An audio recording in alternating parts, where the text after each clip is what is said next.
حق أخوي عبد الله السيادي. إن شاء الله he will covering CV parts. المايك عندك. مشكور أخوي عبد الوهاب، ما قصرت. يعطيك العافية. It was very beneficial. يعطيك العافية حصة وجميع القائمين على البرنامج من جامعة الأهلية. أستاذ حسين مشكور على تواجدك معنا، و إن شاء الله today we're all going to benefit. ما شاء الله Mr. عبد الوهاب he really gave us a great introduction to the interviews, and I do agree with him. And now we're going to take a quick look on the CV part of today's session. Just let me share my screen with you.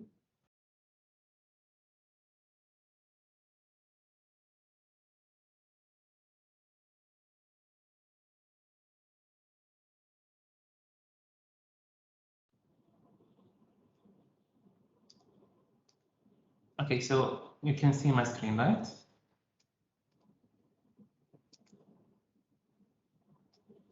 نعم. Okay, great. So let's start.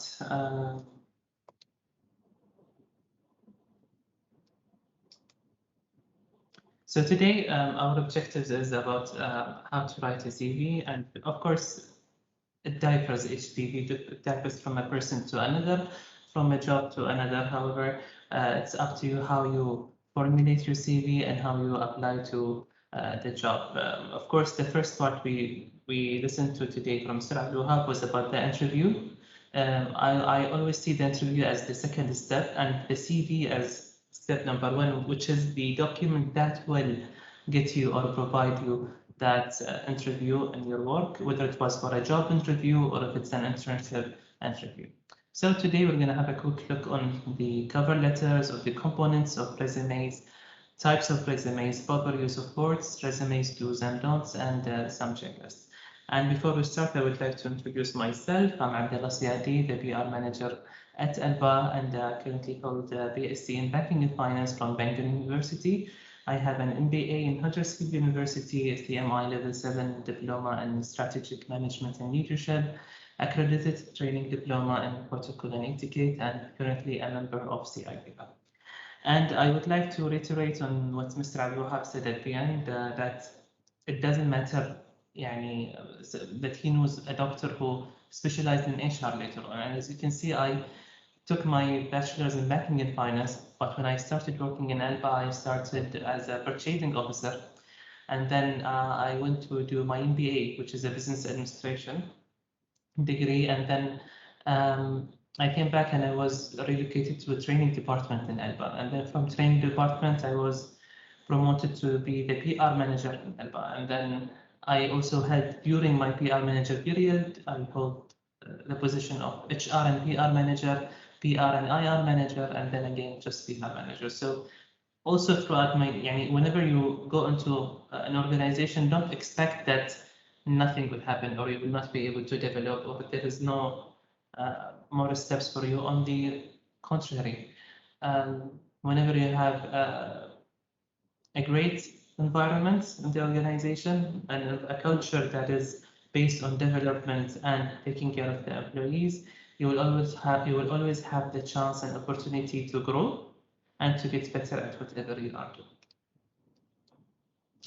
So starting with writing a cover letter. The cover letter, it is a document that is sent with your CV. It introduces you to the potential employer and provides introductory information, and finally provides on why you are fit to the position, and it reflects your passion and your interest. It can be a letter that is an actual paper that is attached to your CV or scanned with your CV, or it can be a letter that is typed in the email that you send for the application or for the recruitment department of the targeted organization. And that letter basically mention the position that you are applying to, and where have you heard about the position, and what are the qualifications that you hold, and how you, and what is your interest, and how do you see yourself fit in the job.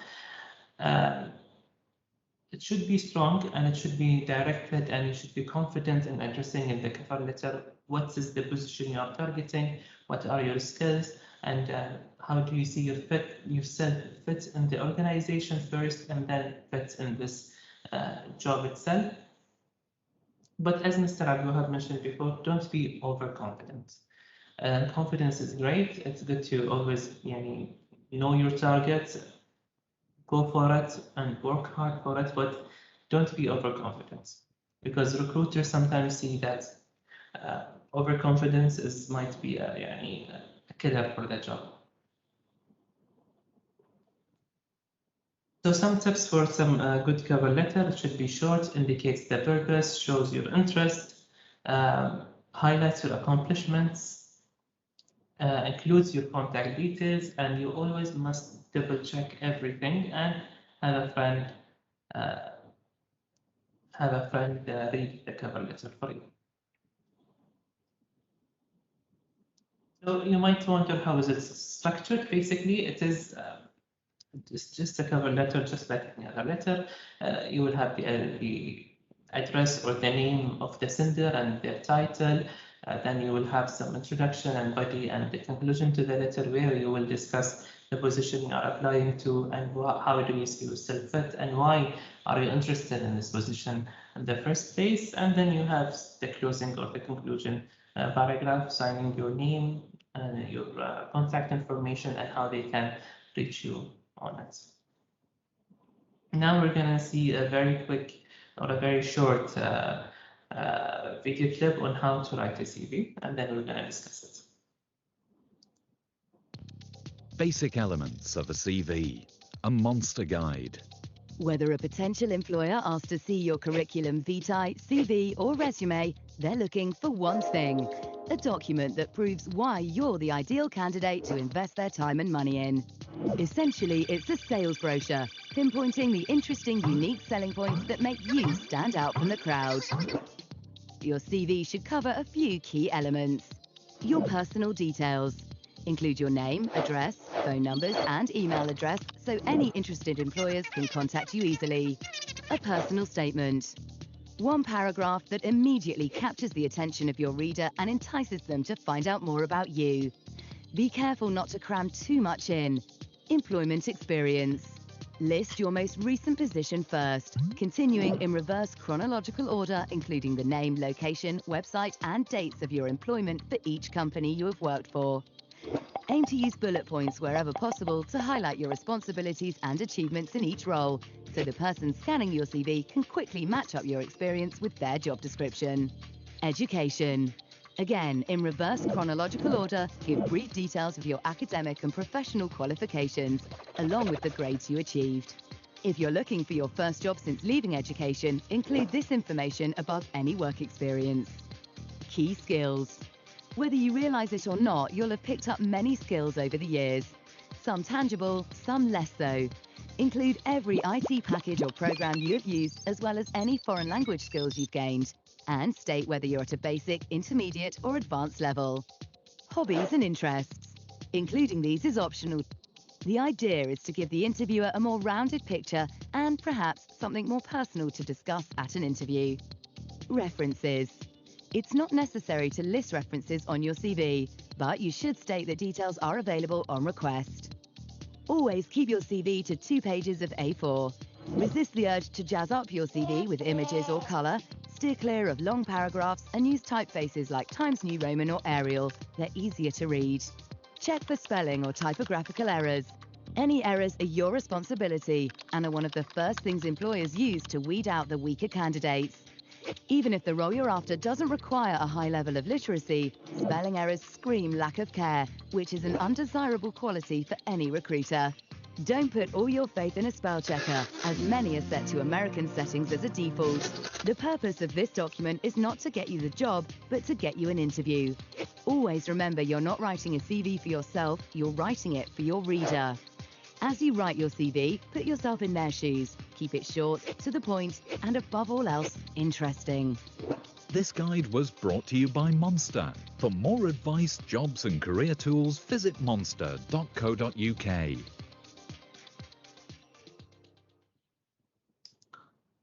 So, as we just saw in the video,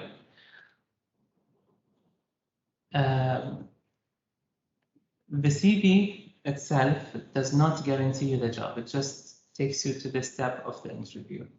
And it is a way how to market yourself and how to sell yourself. And I've heard some of the comments asking about how to customize each CV for each job. I would say, yes, of course, you have to think about the job that you are applying to, or the organization itself you are applying to. But at the end of the day, you have to know that you have to make sure that everything you mention in the CV is 100% authentic, and it's not just a made up or just something you are putting there for the sake of getting the interview. So moving forward, the components of a CV should have a career objective, your lists of your education, your experience, your special skills, honors, and awards. Many of you might say, what experience? You are just college students. We're still young, we don't have any experience, and all of the jobs require for now. Who says that?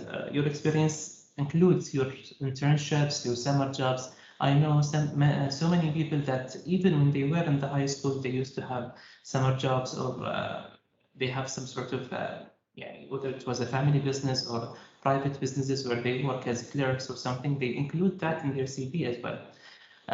Your summer internships, whether it was part of your graduation requirements from the university, or you take it upon yourself to go and have some internships during summer holidays or throughout the course. All of these things goes into your experience. Your special skills are more of what you are good at and what you can be more creative at. For some people, have those skills that's required for some of the jobs. And your honors and awards does not only mean your educational qualification. It means also, for example, any competition you have been through in the university, any awards that you have won during your time as a student. If you were, for example, in the student council, if you won the student council, all of those things, you have to mention them on your CV. In any, you should find the right place to put this information in, of course. And these things count for you as an experience, and these things count for you as awards and as honors, and it will strengthen your CV further.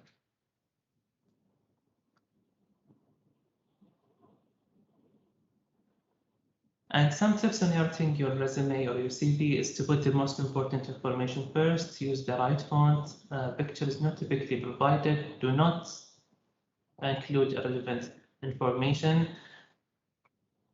A 1 to 2 page resume is usually enough for new graduates, and always keep your resume updated and go easy on the design, guys.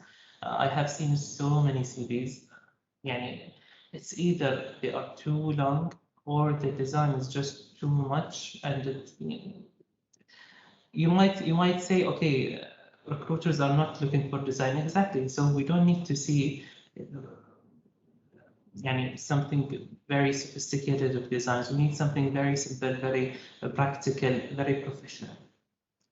And at the same time, always keep your CV or your resume updated, because you know, as a young graduate, you don't know whenever you're going to meet someone who might actually can offer you a job or can offer you an internship.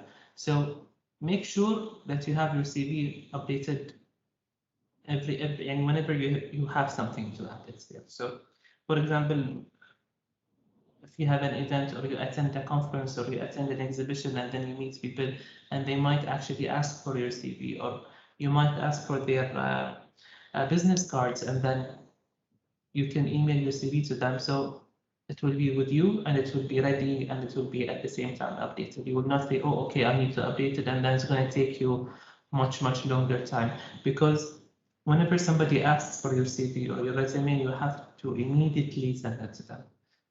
And within, I wouldn't say minutes, I would say hours. Less than 24 hours or less, you should send your CV to them. Again, be professional. You don't have to list everything on a resume, and always tell the truth. It is very important that you make sure that everything listed on your CV, you have something to prove it. For example, if you had a summer job, if you had a summer internship, if you had some work experience before, make sure that you have experience letter or some certification or anything that proves that you actually did that job. If you have any certificate, if you have any qualification, any awards, any honors, you must have the proof to that as well. Also, towards your, maybe your skills or your personal skills on the day or whenever they are reading the CV, they will not be able to know if it's true or not. However, during the interview, as mentioned before by Mr. Al-Wahab, people are trained and prepared to read your body language, to see how you act, how you react. They sometimes ask the questions they know that you cannot answer, but they just want to see how you react and how you, how you will either be able to actually answer the question, or you're just gonna lie or make up something or come with something that is not accurate or not correct. So always tell the truth, be simple with them, and be very professional and use.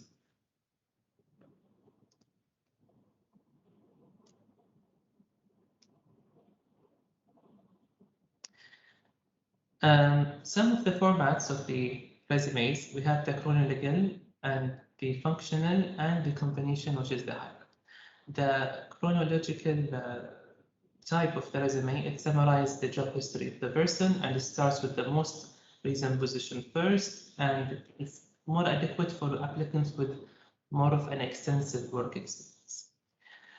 The functional, it emphasizes on the skills, talents, and education, and it's more adequate for the fresh graduates or the recent graduates with less of work experience. The combination or the hybrid version, it includes the aspects of the two of the above types. So basically, your CVs will be more of functional because you have more focus on your skills, on your talents, and in your education.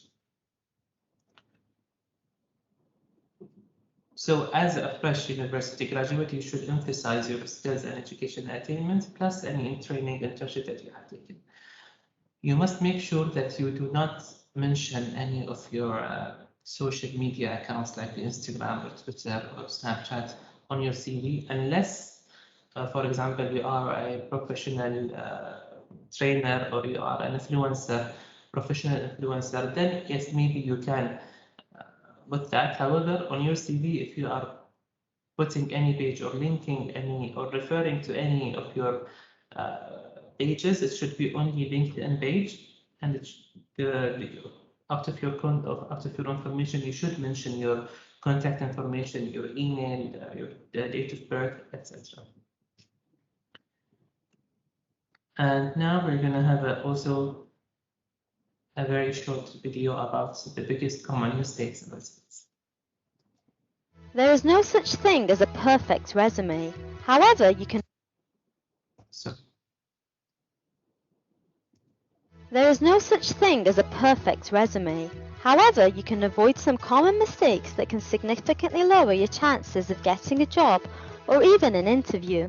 Let's review some of the biggest mistakes that you can make on your resume. Number 1. Lying on your resume. Did you know that according to a recent study, more than half of resumes have false information? Or did you know that more than 70% of surveyed college students admitted that they would lie on their resume to get the job that they want? The fact is that a skilled hiring manager can easily find the misleading information in your resume. Even if you are qualified for the position, false information can take away the job that perhaps you could have easily got. Number 2. Not getting a second opinion on your resume. You might think that you have got the perfect resume, but chances are that you were wrong. Ask at least 2 or 3 qualified people to review your resume to find spelling errors, important information that is missing, or irrelevant information that should be removed from your resume. Number 3. Lack of specifics and details. You should provide details for any claim that you make.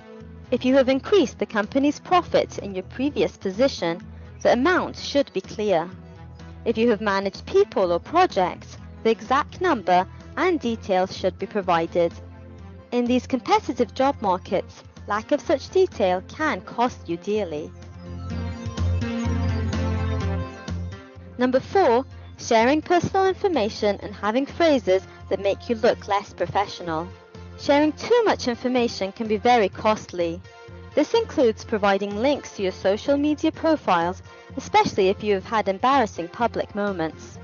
Sharing interests can also work against you. Assume that a Manchester United fan reviews your resume and you state that you are a die-hard Arsenal fan. Chances of getting the job? 0. Also, everyone expects that your references are available upon request. So whatever you do, don't put references available upon request on your resume. It makes you look amateurish and less professional. Number 5, having a very long resume. Hiring managers may receive several hundred resumes for some positions. Especially if the company has multiple openings, they may have very little time to spend reading your resume. If you are not applying for an academic position, having more than 2 pages may lower your chances of getting an interview. There is also a higher chance of having mistakes in your resume. When you write your resume, think about it like this. Can a hiring manager get a good understanding of your skills and capabilities after reviewing your resume for about 30 seconds? If not, you need to start revising it. If you find this video to be useful, please give it a thumbs up and share it with your friends. So as we just saw in the clip, that there are a few things that we need to avoid, which is lying. As I mentioned, you should always tell the truth, and everything that you put on or reflect on your CV must actually be true and you are able to prove it. The references, you should only provide them whenever you are asked. Your interests should be very professional interests, and you don't need to list your hobbies. For example, some people say, oh, I love, for example, riding horses or riding bicycles or playing sports. It's not relevant to the job that you are applying to. Do not mention it. And it is very personal, and it's not something to be mentioned or to be kept on a private or sorry, on a professional resume. Then your links to the social media accounts, I just mentioned that make sure you do not refer to your social media accounts except if it was LinkedIn, and make sure that your personal information are clear there and in a place that can be seen and noticed very quickly. Some people says that do not include your pictures on your CVs, and some others say that you must include your photos in the CV. My personal opinion, it doesn't matter if you do or don't, because your CV is your, let's say, it's the first step of you getting a job, inshallah. Whenever you send your CV to any organization, any ministry, any company, any authority, they will not look at your picture, they will look at your qualifications, they will look at your experiences. So to me, it doesn't matter. And a very something that I think that you should all start doing from now is to start working on your resume as soon as you can. And you should also show it to an experienced friend or someone who is professional in the family, or your academic tutors, your mentors. Don't be overconfident and say that I can do it, nobody can do it like me. And we understand that some people can actually think they can do everything by themselves, but it doesn't matter if you actually consult with a friend or ask them for support or for help. So I'm done for today. So let's see if you guys have any questions, if you have any comments, if you have any things that you would like us to go through again.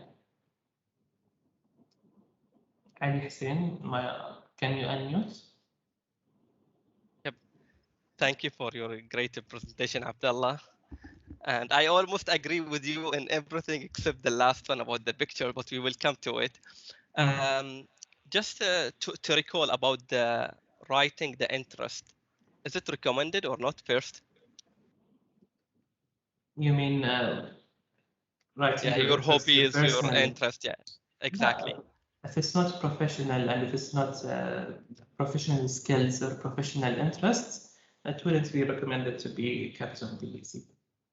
يعني give me an example. شنو تقصد يعني for example? Yeah, for example, what I meant that, you know, when we were like going to the university, always there's this one CV, we take it from some people and just we copy and paste, and always there was interest, sport, reading, traveling, games, like, you know, it was always there.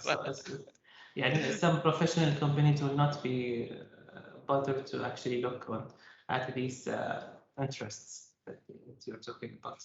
Yeah, so maybe I will just add, if it is now, it is not recommended, but I read like a few years that even though if you want to include them, then for example, if you are saying reading, it's so vague or general. So you have to be more specific. Reading, Exactly. finance book or economic books. Traveling, for example, I mean, they say that recommended to say that, for example, you travel to this amount of countries and this amount of continent to show that you have a background, cultural background, and you know there's a reason behind it. It's not just showing that you like traveling for the purpose of traveling and so on. And also when some people in their career objectives or in the introduction, they say that, for example, I am positive, business-oriented, motivated. You know, all of these buzzwords, they kept them in one sentence. It's not good. So you have to be professional, choose what is actually more descriptive of you. And all of us are motivated, all of us are results-oriented, all of us are positive, but you need to choose the right words and how to actually describe your career objective and yourself and your interests. Exactly. Now, the thing that we have is to include the picture or not to include the picture. Isn't it sometimes the job itself, it somehow need to have your picture there? For example, if you are, I'm giving an example, for a customer service or for a flight attendant, then somehow they look for the... It will be required and it will be mentioned actually in the application, or it will be mentioned on the portal that you will be applying, that you should upload a picture, a photo of yourself. That will be given already. If it's a must, this is how you will know it's a must. If it's not only in that, also in some organizations for PR positions, for marketing or sales positions, they actually request you to upload a photo of yourself. Yeah, exactly. Although I don't agree with that 100%, but each company or each organization have their own perspective in that regards. Yeah, thank you. This is all from my side. Ali, do you have a CV? Sorry? Do you have a CV writing? What do you mean? I'm not a student. Well, actually, this is Dr. Ali Hussein. He's an instructor in College of Business and Finance. Okay, I thought you were one of the students, mashallah. But he's still young. We are all in the process of learning. Even if you are a doctor, Ali, is your CV updated? Of course, I mean, every while whenever I take like a professional certificate, I just update it and sometimes replace it here and there. And for you, the academic CVs are a bit different from the regular CVs because you have your own publications, you have your own participations, you have your own programs that you manage. So your CVs would be a little bit longer than the rest of us.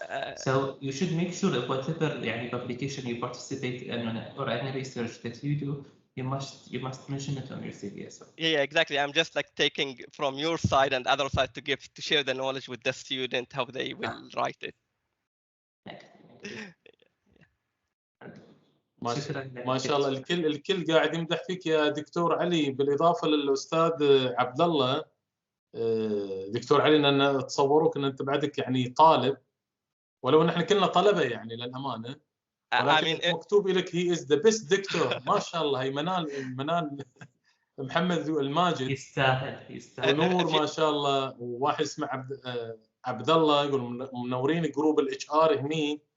فالحمد لله، ففي شكر لكم كلكم للامانه يعني. Mr. Hussein, if you are a student with me, Mr. Hussein, I will give you A directly. But you are not a student. شكرا الله يسعدك إن شاء الله. الله يسلمكم. Basically,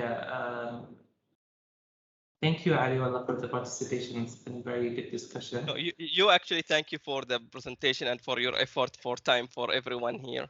Of course. احنا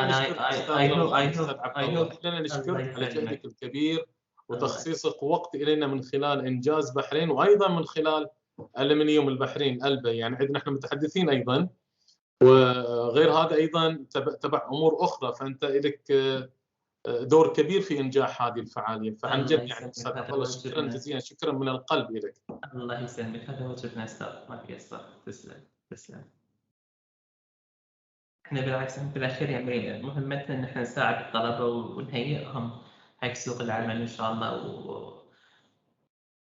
most of the time ان هم الكل مثل ما قال مساعد الاخ عبد الوهاب انه they say oh there are no jobs لازم واسطه. لا، ترى في jobs وفي opportunities كثيره, but you guys you need to work hard on yourself.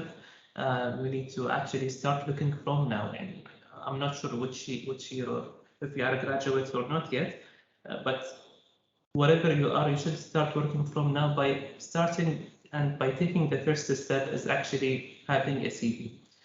Then you can start even by doing internships. التدريب العملي في المؤسسات وفي الهيئات شيء جدا مهم. It will give you a feel of the work environment, and also it will give you an introduction on how to do the interviews, and then it will give you an introduction on how to actually be in a working place. This will help you to develop yourself, and with time, inshallah, when it comes to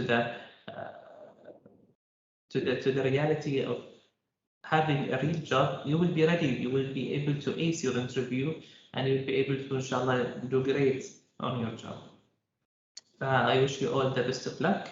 And now I will leave you at the good hands of my colleague, Mr. Ahmed Shikri, who will take you through the internships. وإن شاء الله نشوفكم جميعا على خير. شكرا لك أستاذ حسين، شكرا دكتور علي، شكرا أختي حصة من إنجاز على الترتيب. نشوفكم إن شاء الله قريبا. يا الله. يعطيك ألف عافية، ما قصرت. مشكور أخوي عبد الله، يعطيك ألف عافية. الله يعافيكم. شكرا أستاذ عبد الله، شكرا.